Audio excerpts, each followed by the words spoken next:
I'm Jessica Martinez. I'm a nurse in the ER. Been working nights at one of the busiest city hospitals for nearly 8 years. People lean on me when everything's falling apart. I've seen it all. Gunshot wounds, car crashes, kids with broken bones, overdoses. But what happened last night? Well, it ripped apart everything I thought I knew. It started around midnight. The emergency room was its usual chaos. Flickering fluorescent lights hanging low. Smells of antiseptic mixed with sweat and fear. Outside, a cold wind rattled the cracked windows. I was running triage, calm and steady, like always. Then the first of them came in. A teenager. Skinny, pale as death, clutching his chest, struggling to breathe. His eyes glassy, hands trembling. Overdose. Classic signs. We hooked him up to oxygen, gave Narcan. He started to wake up, but something was off. Same strange rash crawling across his skin like black veins. Same pinpoint pupils, but he wasn't responding right. It didn't add up. Then another. Same symptoms, same age group, same weird rash. Then 2 more. All of them walked out of the same nightmare. And that's when the hairs on my neck stood up. I realized they all looked eerily familiar. Same faces I'd treated before, on full moons past. The same haunted young. Too similar. Too specific to be a coincidence. I've never seen anything like this. A deadly pattern playing out in front of me like a twisted loop. These same kids, or at least kids who looked exactly like them, kept showing up every full moon. And it all traced back to that underground rave 3 years ago. You remember? The one that ended in disaster? 23 dead from contaminated drugs. Bodies found sprawled in the dirt. A scene soaked in darkness and silence. The news buried it fast. The city wanted to forget. But it didn't forget me. I sat with one of them last night. A girl named Mia, or so she said. Her voice was a whisper swallowed by the machines.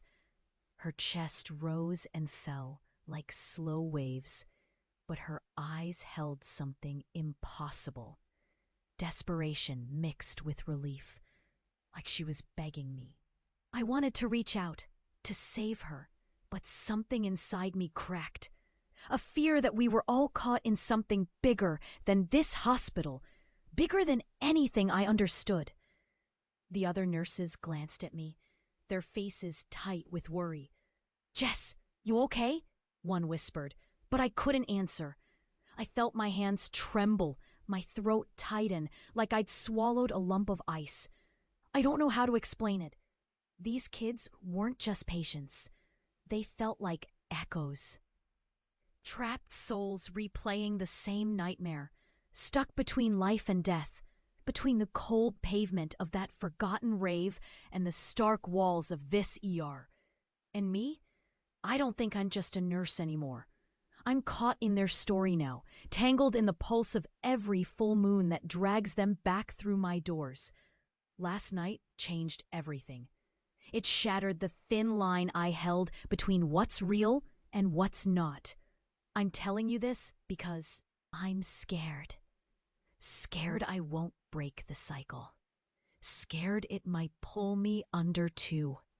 I don't know what I'm up against, but I swear it's coming back, and this time I have to stop it, or be swallowed whole. Before all this started, the rash, the strange overdoses, the looping nightmare, I was just Jessica, night nurse, steady hands, steady heart. Been working the ER since I was 22, almost 8 years now. Nights were long and brutal, sure, But I had people who made it bearable. Like Tom. Tom's been my rock since day one. A grizzled old paramedic who shows up like clockwork, cracking bad jokes just when you need a laugh the most. I first met him on my second week. I was shaking after a bad code, my hands covered in sweat and blood. He slapped my shoulder and said, "Hey newbie, they're not testing your soul, just your patience." His rough chuckle cut through the panic like a knife through fog. Tom knows this city's underbelly like no one else. Every story, every scar, every grim accident, he's been there. We've had endless late-night coffee runs, talking over grim tales and dream plans. I remember once, after a marathon shift, we sat on the hospital roof, looking at the city's glow. "You ever think about quitting?" I asked. Tom laughed, shook his head. "Me? Nah. This place needs me." And I need the madness. That line stuck with me. It felt like an anthem. Then there's Kara, my best friend and fellow nurse, my shield and my calm in storms. We met during orientation, bonded over shared exhaustion and a stubborn refusal to break down. Kara's the kind of person who remembers the little stuff. Your birthday, your coffee order, the way you hum when you think no one's watching. She's fiercely protective. More than once, I've caught her glaring down a doc who tried to dismiss our patients. "They're people," she'd say, voice low but deadly. Kara's laugh is wild, contagious, a sudden burst of sunlight in the fluorescent gloom. We've survived family losses, heartbreaks, and endless night shifts together. She's the sister I never had. Then Mom. She's a quiet presence, miles away, but always close. Calls before every shift, asks if I'm eating, sleeping, doesn't understand the ER chaos, but never underestimates it. When I told her about the rave disaster years ago, she cried. Not for the news itself, but for the kids, for the lives snatched away before they even started. She's the one who taught me to see broken people as whole first, damaged second. And somehow, that keeps me sane. Those years at the hospital shaped me. The rush of adrenaline when a life hangs in the balance. The heavy silence after a loss. The brutal honesty of emergency care. My world was structured, a predictable mess of chaos. But last night cracked that structure. It made me question everything. The carnival of symptoms started quietly. A boy with bruises that didn't match the story. A girl with a history written in scars and silence. I should have noticed odd signs earlier. Like Tom, who's usually steady as stone, suddenly jittery, avoiding my eye when I mention the full moon. Or Kara, who refused the usual coffee break, staring too long out the emergency bay's windows. I thought they were just tired. Stress, right? But then the nightmares started, the kind that feel too real. And then they disappeared, vanished, like whispers in a storm. I can't help but think, this isn't just a simulation. These people are dead, or worse.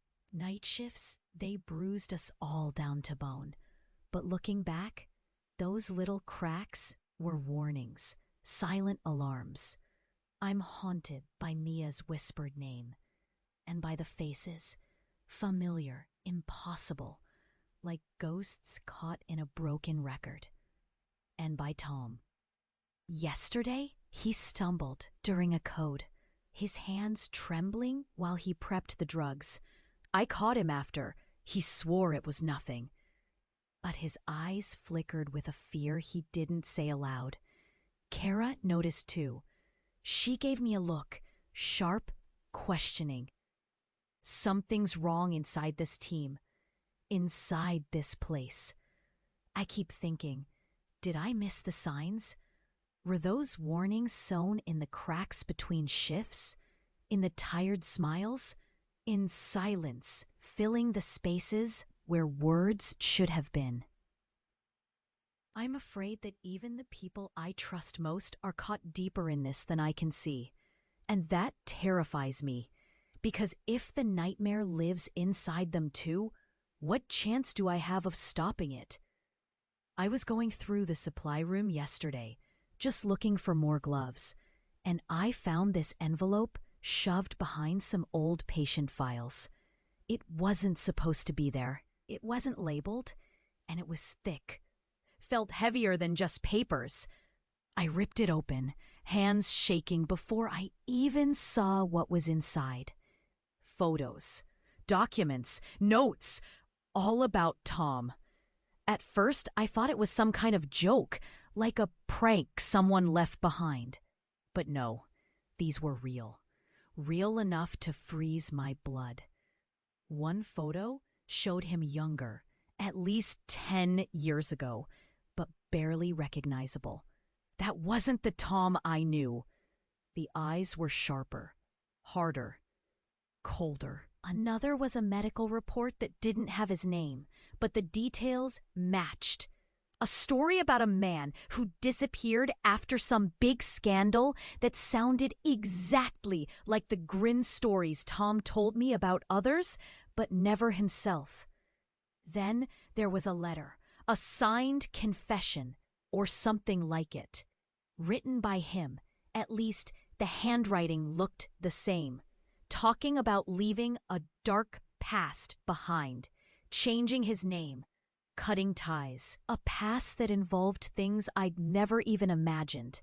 Illegal stuff, dangerous people, lies stitched together like a web. And somehow, all of it buried behind his gruff smile and dirty jokes. My heart slammed against my ribs, heavy like a weight pressing on my chest. I trusted him, let him in deeper than anyone, more than my own fears. And here was this whole secret living right under my nose. I thought about all the nights we'd spent drinking bad hospital coffee, swapping stories. He always said he was just a medic, hard luck and hardworking. But now I was drowning in questions. Who was he really? Why had he lied? Was the man who saved lives also the one who was hiding from a storm I didn't see coming? I wanted to scream, cry, run, but my legs were rooted to the spot.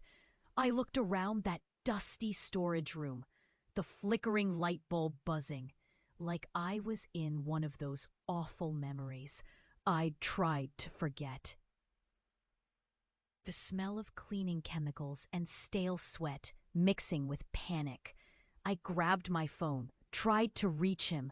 No answer. His line went straight to voicemail. I texted Kara, "You need to see this now." When Kara got there, her face turned pale. She flipped through the papers too, brow furrowed deep. "Jess, this isn't just a late-night mess. This is huge." We went to the hospital director, but the guy just shut down, told us to drop it. "This isn't your fight," he said, like he wanted to scare us off. But I can't. Not anymore. That night, I waited outside Tom's place. The street was empty, the cold air biting through my jacket. I knocked on his door again and again. No answer. The hallway was silent, except for the distant sound of a TV inside another apartment, the muffled laughter of people oblivious. I pounded harder, felt my fists sting. That's when I saw it. The door to his apartment was wide open, like he'd left in a hurry. No sign of Tom, no note, nothing. I stumbled inside, heart hammering. His kitchen was a mess. Cups spilled, papers scattered on the floor. Then I saw it. His badge on the table cracked, and a small, crumpled photo of us, smiling, holding coffee like nothing was wrong. But it was, because everything I knew was a lie. I sank to the floor, head spinning, feeling that cold, bitter pit growing in my guts. How could I have been so blind, so stupid, and worse? What if he's in danger? What if this secret past swallowed him whole? What if it's coming back to get me next? I'm scared, shaking, like the ground beneath me just gave out. I'm trying to tell myself it's not real. It can't be. But at the same time, I'm afraid that the truth just shattered my world, and that somehow my own friend vanished into the dark. I can barely breathe. My chest feels like it's squeezed tight in a vice. Since finding those papers about Tom, everything's spinning. The ground beneath me, it's not solid anymore. It's cracking, falling apart little by little. I sit on my couch, barely that actually, because I'm not sure if this place is mine at all anymore. Last night I tried to sleep. The room was too quiet. My heart wouldn't stop pounding. Every creak in the hallway sounded like someone sneaking up on me. I kept turning on lights, flicked every switch, but the shadows didn't leave. My hands trembled so badly I couldn't hold my phone steady. I read and reread the documents. Same words, but they felt like lies now. All of it, a game I wasn't supposed to see. I started piecing things together, half-forgotten memories, moments that didn't sit right. Like the weird looks from Kara when I mentioned Tom's absence, or the way the hospital director shut us down so fast, his eyes darting like he had something to hide. I think they're all involved, or at least some of them. Yesterday, I found receipts tucked inside a filing cabinet, stuff that wasn't mine. Phone records showing calls to numbers I don't recognize. And security footage? Gone. The hospital's cameras near triage have huge gaps. Hours missing. How convenient. Even my apartment, my sanctuary, it doesn't feel real anymore. Keys don't always work the way I remember. Sometimes my own memory bugs out. Like when I swear I saw Kara waiting for me downstairs, but then she wasn't there. Phone calls drop when I ask about that. Text sent to myself, but no reply. What kind of nonsense is this? Am I losing it? I don't know what's real. I glanced at my reflection this morning. Bloodshot eyes, skin pale as paper. Jaw clenched so tight I can barely move my mouth right. I touch my face, shaky hands, sweaty palms.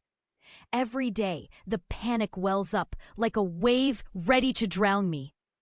My breath shortens. My vision blurs suddenly.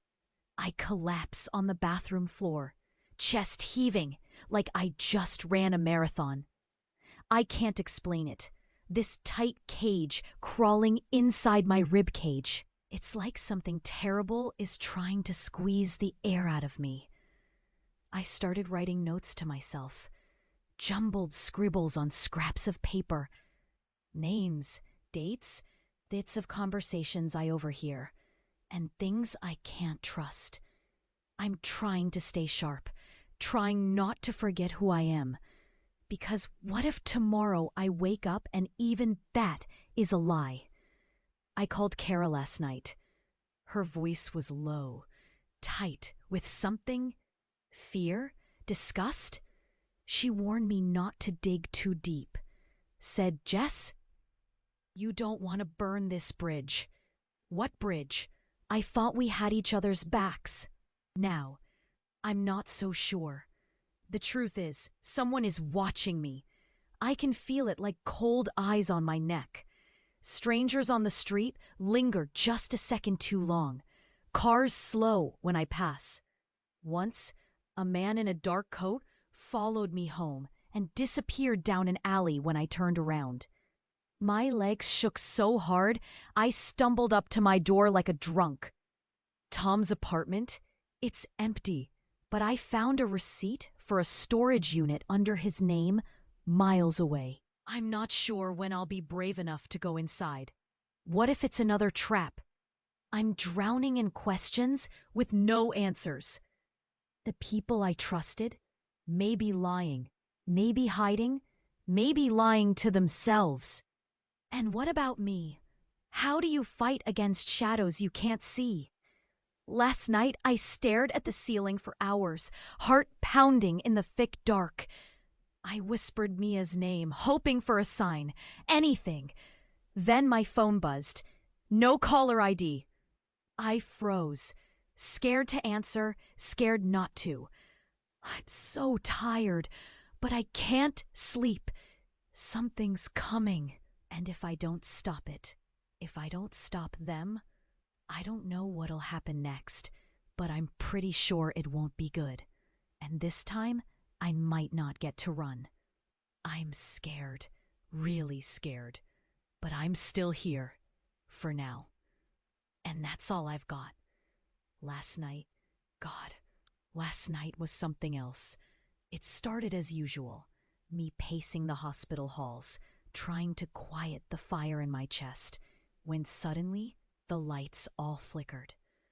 Not the tired buzz under your skin flicker you get from old bulbs, but a heartbeat-pounding, erratic strobe. The fluorescent tubes sputtered and popped like they were dying right there over my head.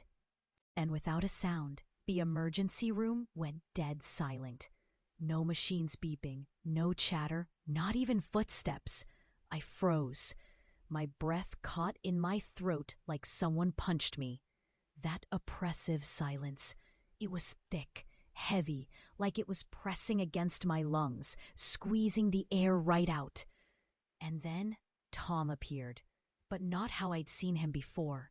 No, this wasn't the tired, gruff paramedic with the worn leather jacket and sloppy grin.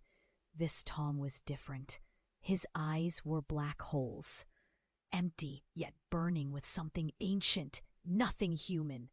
His skin was pale, almost translucent, veins snaking across his wrists like dark ink tattoos. The air around him shimmered like heat waves over pavement on a summer day, banding and warping everything behind him. I blinked hard, hoping I was losing it. He didn't speak, but I heard his voice anyway, not with my ears. It slithered inside my head, cold and sharp like broken glass. You shouldn't have found out. My hands trembled uncontrollably. I stumbled back, hitting the wall. My heart hammered, raw and fast enough to burst my ribs. Then the hallway twisted. I swear to you, the walls rippled like water, folding in on themselves. The floor beneath me cracked open with a sound like shattering glass, but nothing fell. Time. It stretched, slow and thick, like syrup trickling backwards. My own screams bounced off the ceiling before I could make them. And Tom? He reached out. His fingers stretched impossibly long, bending at unnatural angles. They brushed my cheek, and my skin burned like I'd been dipped in ice. Then he blinked, and just like that, the hallway snapped back. The lights buzzed to life. Noise returned. Machines beeped erratically. Nurses spilled out from the staff room, eyes wide, faces pale. "Mates, what the hell was that?" Kara's voice trembled. The other nurses whispered. Circles of fear forming fast. Some looked like they wanted to run. Like shadows from their nightmares had just stepped through the door. I shook my head, breath ragged, trying to steady the chaos inside me. But worst of all, Tom was gone. Like he'd never been there.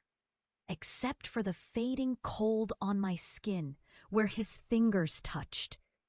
And the impossible memory of his voice inside my mind. Kara told me something I couldn't believe. Security footage from the hallway caught nothing. Not one frame. No door opening or closing. No one walking. I looked at her, mind reeling. "You saw him? Real?" she asked, voice low, hope and terror tangled. I wanted to say yes. I had seen him. But what does seen even mean anymore? It was then I finally understood. This wasn't just lies, or secrets, or even a long-buried past. This was something else. Something not human. That bent the world around. I'm standing here now, chest tight and burning, realizing that everything I trusted about the world, the rules I lived by, they're just fragile walls. Walls that things like Tom can tear down with a look. I don't know what he is. I don't even know if he's alive. But I do know this. The nightmare isn't just coming. It's here. And it's already inside us. I'm not sure how to even say this without my voice cracking. But I have to say it. I found out today the truth. The real truth. And it's like the ground just gave in beneath me. Like the whole world I thought I knew was a trap I walked into blindfolded. I'm not Jessica. Not really. I stared at the screen, hands shaking so hard I couldn't type. That hospital file, that old case number, it wasn't my name at all. It belonged to someone else. Someone who died years ago. And me?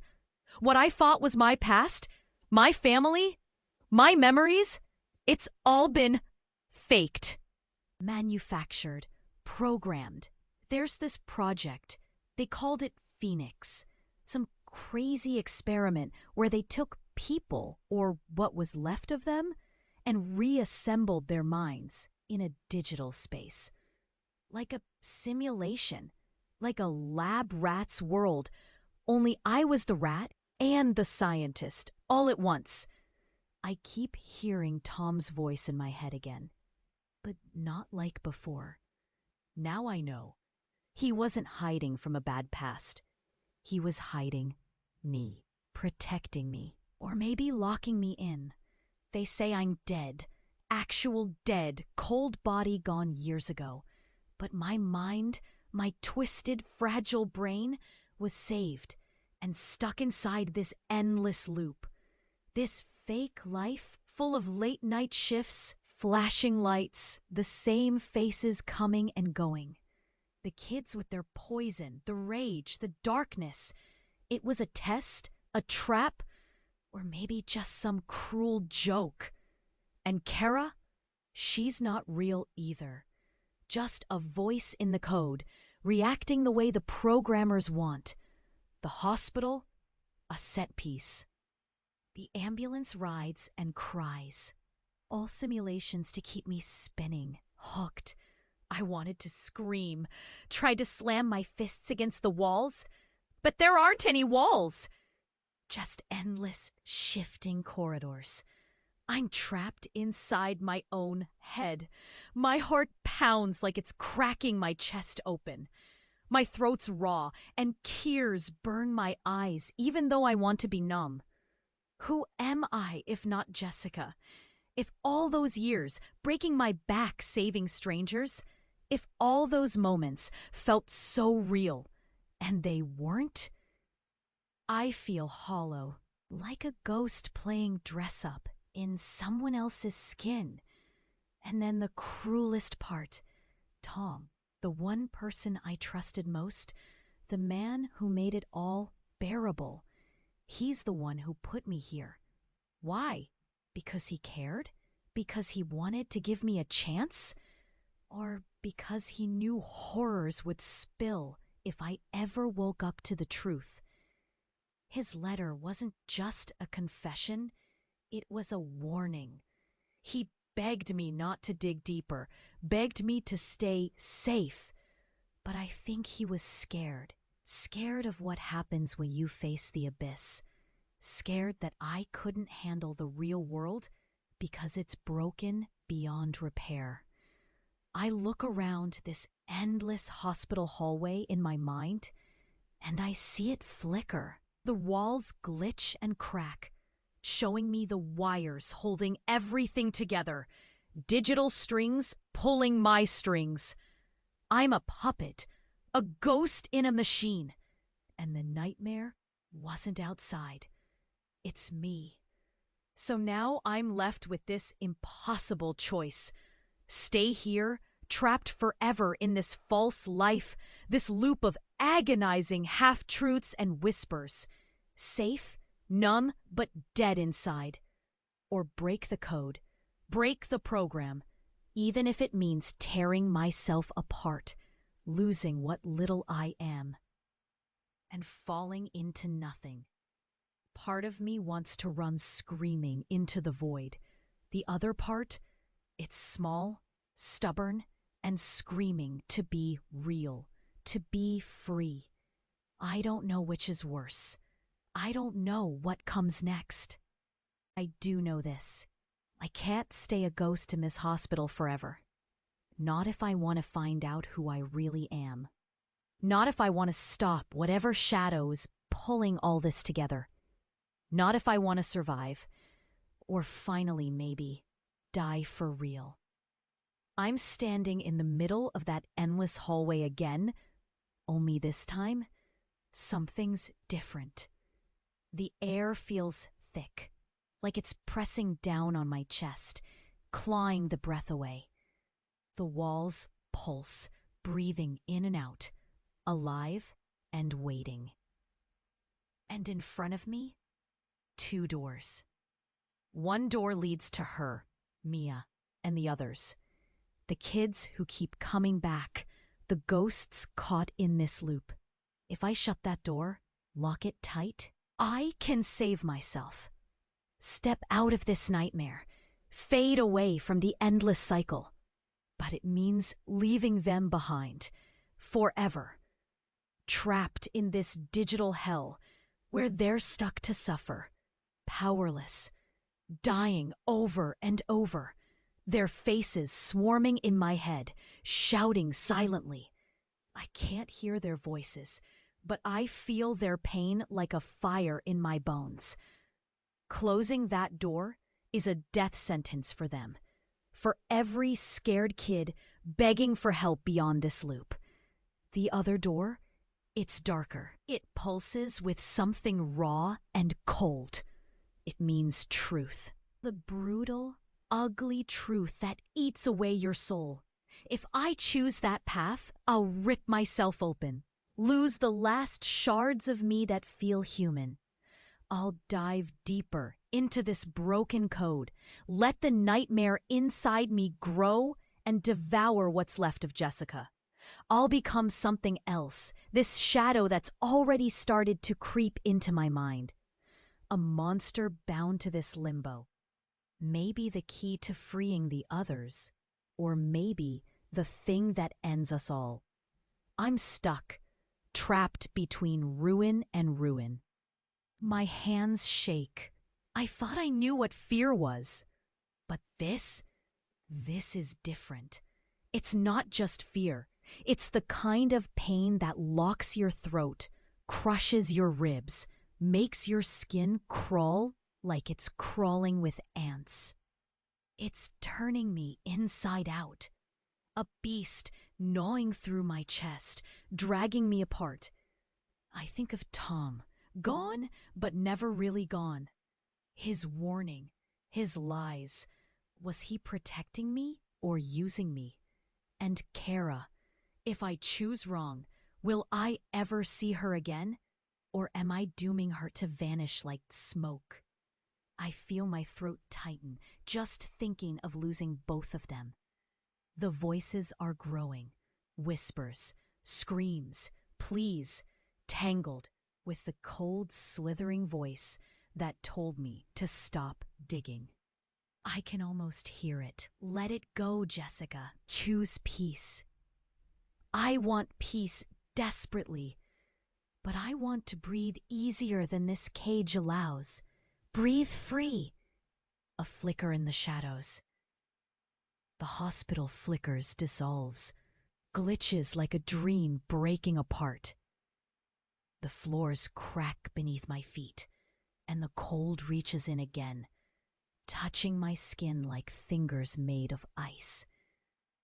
I close my eyes tight, trying to block the madness, but it's already too loud. Choose.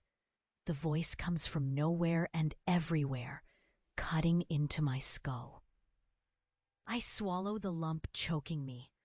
My fingers tremble so hard, I can barely reach out. There's no good here. No light. Only the terrible choice. I step forward, toward the darker door. Because even if it tears me apart, the others deserve a chance. I can't save just me. Not when so many are lost. My hands hit the cold metal. The door groans open, dragging the air out of me. The cold rushes in. 1,000 shadows swim in the dark beyond. I blink and feel my skin crack under the weight of what I'm becoming. Then the shouting starts. The silence shatters with cries. Angry, scared, broken. They're waiting, and somehow, so am I. I don't know if this will end or destroy me, but I chose, and the nightmare opened its arms. It's coming for us all. The moment I stepped through that door, everything changed. It felt like my skin cracked wide open, cold and raw, and I was no longer just me. Something else rushed into the empty spaces inside me, folding and twisting like smoke, clawing at my lungs. I gasped, choking on the weight of it. The hospital faded around me. No more harsh lights, no steady beeping machines. Instead, cold shadows pressed in, thick and heavy, like they'd freeze me solid if I stayed too long. But then, something unexpected happened. The endless voices, the screams, the whispers, they started to quiet. Just a little. I could hear their pain clear, but it wasn't as chaotic. It was calm, like the storm slowing down after a long, brutal night. I realized I'd done what I came to do. The kids. Not a happy ending, not a miracle. But it was something. A crack in the dark. Yet the cost hit me hard. Tom, he disappeared from my mind like a ghost fleeing a burning house. I don't even know if he's out there, or just another shadow I lost forever. I wanted to scream for him, but my voice was gone, silent, or swallowed by the emptiness inside. Kara stayed, though, or at least a part of her did. She's different now, quieter, like she's holding something heavy behind her eyes. I see her in flashes, the worried glance, the clenched fists, the way she stares at me like I'm both a stranger and a sister in some broken family we never asked for. For me, I'm cracked open, changed without mercy. My hands tremble when I try to hold a pen. My chest feels hollow and heavy at the same time. I catch myself staring at reflections that don't match. Eyes that look too old, haunted by things I can't name. I lost pieces of myself in that darkness. Parts of Jessica that laughed, cried, held on to hope, they slipped through my fingers like smoke. But in their place, something sharp and fierce took root. Something that knows the nightmare's guts and smells the blood beneath its skin. Every day now, I wake up with a thudding ache, like the memory of that choice is a wound still bleeding inside me. Sometimes I reach for my phone to call Tom. The screen mocks me with silence. Sometimes I glance at Kara, hoping for a lifeline. But all I find is a shared fear that none of us can explain. The hospital feels different, too. The lights hum like faded ghosts. The shadows linger longer. The smells are colder. When I walk through the halls, I catch pairs of eyes, staff, patients, glancing away, or whispering just low enough that I can hear. What happened to Jessica? They see the change, the haunted tilt in my jaw, the desperate way I clutch my coffee cup like it's a saving grace. I'm not a nurse anymore. Not really. I'm something else. A keeper of broken stories. A guardian of souls caught between worlds. I patch up wounds no one else sees, though I know the scars left behind aren't on skin, but in something deeper, unfixable. There's regret, sure. Moments I curl into myself and wonder if I should have just walked away, stopped when I had the chance, maybe stayed a ghost in that loop, safe, numb, untouched. But then I remember the faces. A girl, a boy, their eyes begging for rescue beneath that endless moonlight. And I know I can't turn my back again. Not now. So I breathe. Shaky and raw, I step forward, every step a battle, every breath a small victory. This is my world now, fractured, haunted, but still mine to fight for, and I'm not done yet. It's been years since that night, the night everything cracked wide open, and still the weight doesn't lift. It's like I carry a shadow inside me, clinging to my ribs, squeezing harder whenever I least expect it. People look at me and see a nurse who's just been through some crap, but they don't know the cold that settles in my bones, the terror that still claws at my throat in the quiet moments. Sometimes it hits out of nowhere.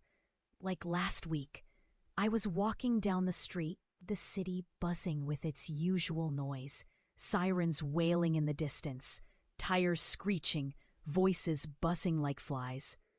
I caught sight of a kid, pale and thin, clutching his shirt near his chest. I froze. The same rash I saw piles of times back at the hospital, that creeping black web under the skin. But the sight slammed into me like a punch. My heart pounded so loud, I thought it would burst. I wanted to run, to shake it off, but I couldn't.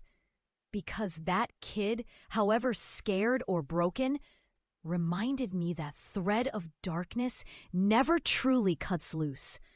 Dreams don't give me any rest either. I wake up gasping, tangled in sheets soaked with cold sweat. The hospital halls twist and stretch like they're alive, pulsing with shadows that whisper names I can't quite catch. Mia's face sometimes floats close, eyes wide but empty, mouth mouthing silent pleas. I reach out, but they dissolve before I can grab hold. The line between then and now blurs so badly, I sometimes forget where the nightmare ends and real life starts. My friends, some of them don't get it. Marcus from the ambulance crew, he used to joke that nothing could rattle me. But after I told him the truth about the loop, about Tom disappearing into shadows, he backed away, Said I'd changed, got too dark for him to follow. It stung, like an open wound. I get it. Trust is fragile when your story sounds like a ghost tale no one wants to hear. But then there's Sarah, the nurse from Psych, who reached out one night after a late shift. She told me she'd seen things like this before. Not quite like mine, but close enough that she understood the look in my eyes. The tired, hunted kind. Her words were soft, but firm. You don't have to carry it alone. That tiny handhold of hope feels rare. Precious. Even at the hospital, things shifted. The place hums a colder tune now. Staff glance away when I walk by, whispers trailing behind like broken echoes. Patients sometimes catch the flicker behind my eyes and get scared, or worse, curious. Like they can sense the rift I carry, the thing tearing me apart inside but keeping me tethered with invisible strings. I'm not the steady hand I used to be. I flinch at sudden noises. Pause too long in empty rooms, hear voices in static that no one else can catch. Friends say, I'm changed. I don't argue. Tom's gone. Or maybe he never was. Sometimes I swear I see him out of the corner of my eye. The flicker of a shadow, the faint scent of old leather and smoke. But when I turn, nothing's there but silence. His absence is a hole in my chest, bleeding cold. I wonder if he's trapped like me, or worse, if he's become the nightmare he once warned about. I can't shake the feeling that whatever I release through that door is still out there. Waiting, watching. Still, some things haven't died. I laugh sometimes, brittle and fragile, but real. The sun still breaks through the cracked blinds on slow mornings. A stranger smiles when I hold the elevator. I feel the pulse of life beneath the dark. It's faint, but it's there. Every day is a fight, a battle between the ghost I risked becoming and the woman who once believed she could save lives. I'm stronger now, wrapped in scars no one sees, carrying pain that never fades. And yes, the shadows whisper. The cold breath brushes my neck, and the past bleeds into every corner of my world. But I'm still here, still standing, still trying. Because if I don't keep fighting, I'll be swallowed whole. And I refuse to disappear without a fight. The nightmare isn't over. Not by a long shot. I thought it was over. I thought walking through that door, choosing the darker path, fixing what I could, maybe even saving those kids trapped in that nightmare, was the end. The nightmare closed behind me. The shadows faded. I could finally breathe. But I was wrong. Yesterday, I found something I wasn't supposed to see. A text on my phone. No number, just a blank screen. A simple line. You opened the door. Now it's opening you. My chest tightened so fast, I felt like I couldn't draw air. Then came a knock at the door. Soft, almost polite. Who's knocking when you don't expect company? I shouldn't have answered, but my hand moved before I thought about it. Outside, nobody. Just cold air and silence. But the moment I closed the door, the lights flickered, slow, deliberate, like they were breathing. The shadows stretched long, crawling up the walls like ink spills. And then I saw it, a face in the mirror behind me, pale and broken, whispering words I couldn't catch. It wasn't me. Not really. The nightmare wasn't a place. It's not a ghost or a loop. It's a sickness, a seed planted deep inside me, inside all of us. It never left. It's growing. It's waiting. That door I opened, it didn't just let me in. It let them out. And once they're out, well, nothing goes back to the way it was. I'm telling you this because maybe you don't see it yet. Maybe you ignore the small things. A rash that crawls beneath the skin. A look in someone's eyes that doesn't belong there. A voice that echoes in your head when no one else is around. There's a darkness moving through the world. Quiet, patient, invisible. It's in the hospitals, in the streets, in the people we think we know. And it feeds not just on pain, but on trust, on hope, on the shaky thread that keeps us reaching for something better. I'm no prophet, just a nurse who saw what no one else would dare to see. So here's what I want you to hear. Don't close your eyes. Don't turn away. This isn't a story from some horror movie. It's the one happening in hospitals, in cities, maybe even where you live tonight. Because the thing waiting in the shadows, waiting for you, is patient. It listens, it watches, and it grows stronger every time we pretend it's not there. I don't know if I'll ever be free of it. Some days I think I'm already lost.